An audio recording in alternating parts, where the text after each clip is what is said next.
প্রথমে আমি আলু ভর্তা করে নিচ্ছি। আজকে ইফতারে একটা নতুন আইটেম বানাবো, এজন্য প্রথমে দরকার আমার আলু ভর্তা। তো আলু ভর্তায় অনেক ঝাল দিয়েছি, কারণ আইটেমটা একটু ঝাল ঝাল হলে আমার কাছে অনেক ভালো লাগবে। হয়ে গেলো আলু ভর্তা। এখন আমি একটা ডিম সিদ্ধকে 6 পিস থেকে 8 পিস করে নিয়েছি। তারপর আলু ভর্তাটার মধ্যে ডিমটা ভরে দিছি। এরপর সুন্দর করে গোল্লা করে নিছি, একদম বুলেট বোমার মতো। তো এটা দেখতে লম্বা লম্বা করলে সুন্দর হয়, অনেকে গোলও করে। তো ওইদিকে আমি আরেকটা ডিম ফাটিয়ে নিয়েছি। এটাকে সুন্দর করে লবণ দিয়ে একদম চামচ দিয়ে নেড়ে নিব। আমার এই করতে আরও একটা জিনিস লাগবে, সেটা হলো বিস্কুটের গুঁড়ি।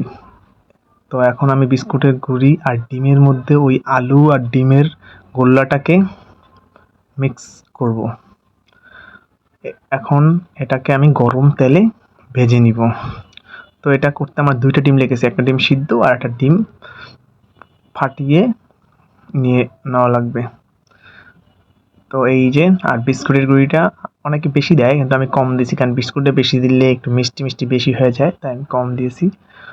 তো হুট করে প্রথমটা ভিডিও করার কারণে একটু পুড়ে গেছিলো। এই হয়ে গেল আমার 2টা ডিমের নতুন রেসিপি।